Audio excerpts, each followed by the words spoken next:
Ustadz, bagaimana pendapat Ustadz tentang demo umat Islam untuk proses pengadilan Ahok?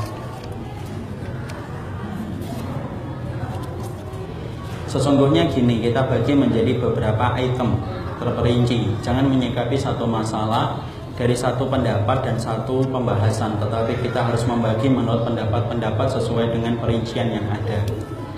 Apabila kita hidup pada satu negara yang telah menjalankan kitabullah dan sunnah menjadi rujukan hukumnya dan sistemnya, tidak boleh seseorang itu melakukan demo, karena bukan cara itu untuk memberikan nasihat kepada para pemimpin apabila mereka telah menjalankan kitabullah dan sunnah.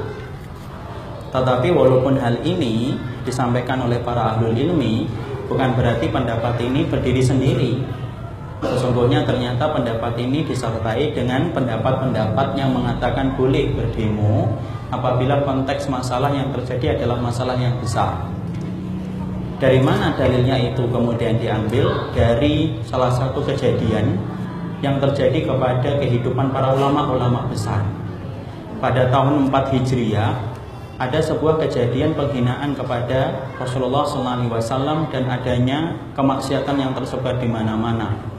Lalu kemudian ada salah satu ulama besar di dalam madhab Imam Syafi'i, Abu Ishaq Ash-Shirazi.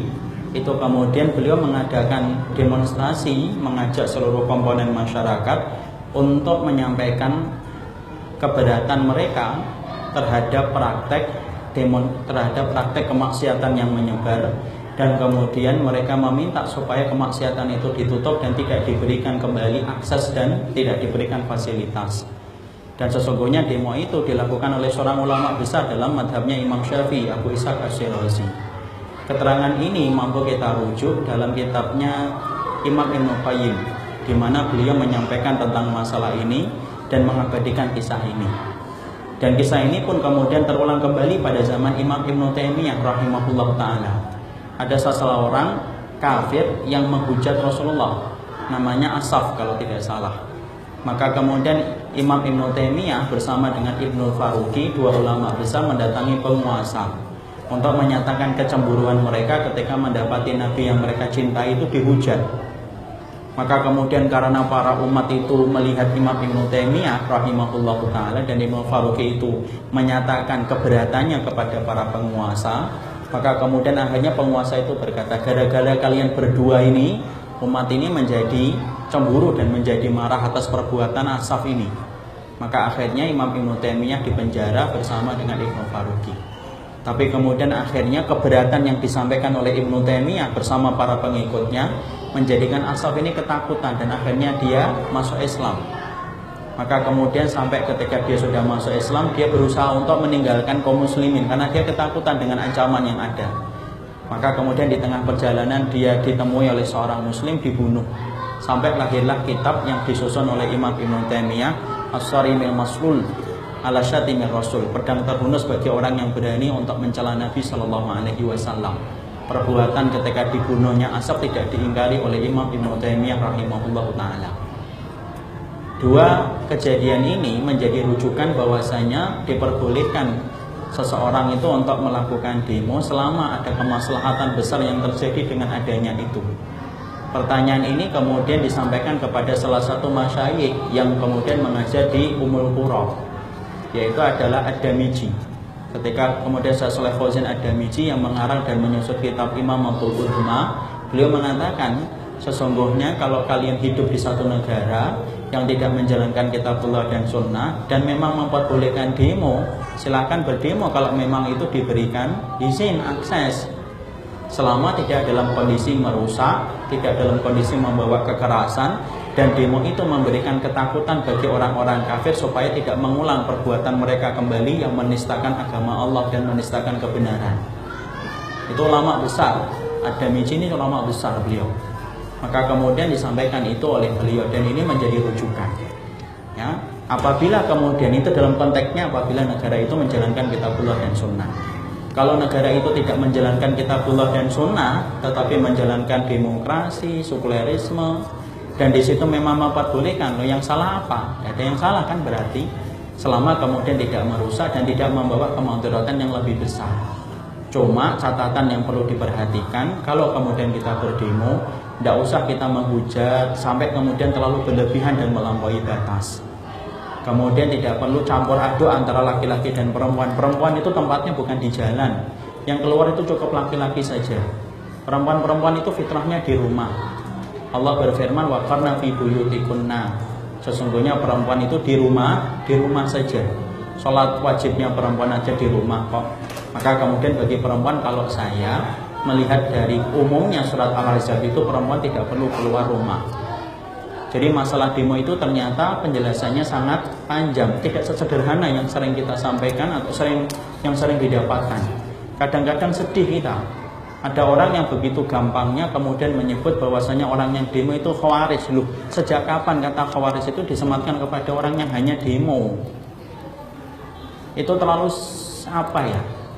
terlalu berani memvonis orang tanpa menakar pertimbangan ilmunya. Saya termasuk orang yang tidak terlalu suka dengan demo dan belum pernah ikut demo. Tapi khusus untuk masalah Ahok, maka sesungguhnya ini pertimbangannya sudah sangat berbeda.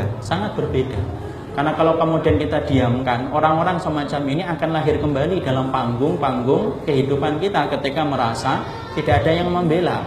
Ibaratnya kalau rumah kita dikencingin, orang yang punya rumah diem, orang yang ngencingin itu mikir, ini ada orang enggak sih dikencingin kok diem doang.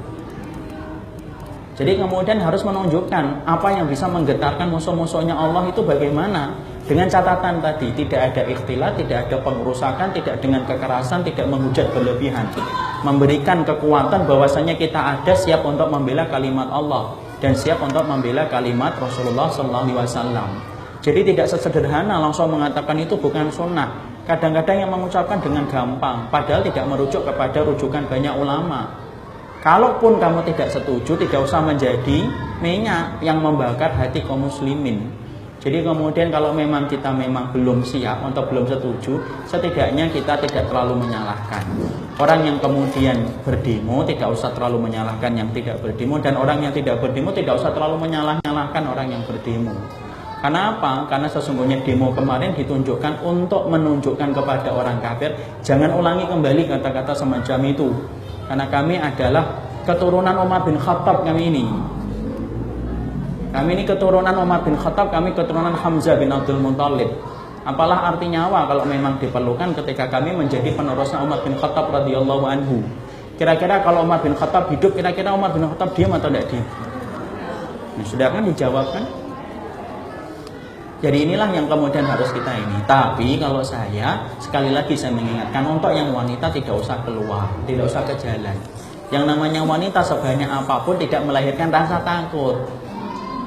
Banyak, tapi perempuan, alah perempuan. Itu fitrahnya manusia. Jadi wanita harus ngapain Ustaz? Para wanita mereka berdiam diri di dalam rumah membantu. Ya kalau memang kita pengen bantu, buat masakan Padang bagi orang yang sedang di jalan, buat es teh manis kan enak. Jadi tidak perlu keluar dari rumah karena fitrahnya wanita itu di dalam rumah. Jadi apa yang disampaikan oleh Abu Ishaq Ash-Shirazi kemudian oleh Imam Ibnu Taimiyah ini mampu menjadi rujukan kita supaya tidak gampang-gampang menyalahkan gitu loh. Jangan gampang-gampang menyalahkan, apalagi dengan model kopas dari orang-orang yang kita tidak tahu keilmuannya itu mana. Ya. Jadi kemudian Islam itu harus berdasarkan kepada rujukan ilmu dan saling menghormati perbedaan yang terjadi di antara para ulama. Wallahu a'lam bishawab. Bagaimana proses pengadilan Ahok, Ustaz? Ya harus kita teruskan terus. Selama kita mampu tunjukkan dengan kita mengisi petisi, isi petisi. Selama kita mampu menunjukkan dengan tulisan, kita tunjukkan dengan tulisan. Allah itu paling marah kalau ada orang yang dia sholih, tapi dia wajahnya tidak pernah berubah merah karena marahnya karena Allah. Makanya Imam Ibnu Qayyim dalam kitabnya Ad-Da'u wad-Dawa menyebutkan, Allah itu memerintahkan kepada dua malaikat untuk mengadab satu kampung. Malaikat yang turun itu mereka mendapati ada orang yang sedang beribadah sholat saking khusyuknya. Kembali para malaikat itu kembali kepada Allah menyampaikan, ya Allah, di antara kampung yang engkau perintahkan kami untuk menyiksanya ternyata ada orang yang beribadah kepadamu dengan khusyuknya. Allah justru berkata apa? Adzib wa adzib minhuma. Kamu siksa kampung itu dan kamu mulai dari orang yang ibadah itu.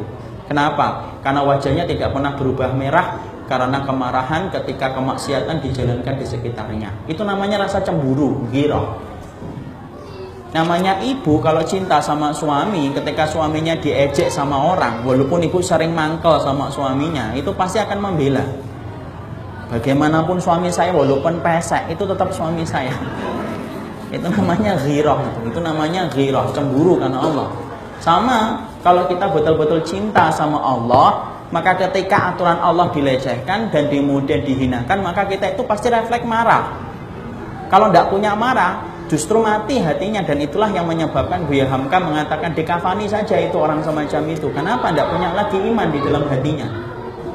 Ya, tentunya meluapkan kemarahan itu dengan bimbingan syar'i. Ya. Jadi kita teruskan Ustaz, kita teruskan terus, apapun kita teruskan, yang mampu kita teruskan, walaupun dengan ngisi petisi, menunjukkan suara, membuat poster. Ini kita terus akan teruskan, sampaikan terus, supaya kemudian mereka tahu kamilah keturunan Umar bin Khattab. Ibu-ibu yang ngomong kamilah keturunan Ibunda Khonsa, kamilah keturunan Ibunda Nusaibah. Wanita-wanita pemberani di dalam Islam yang tidak rela ketika aturan Allah itu dihujat dan dilecehkan. Kenapa? Itulah harga iman yang kami miliki. Ya, Allah alam bisawab.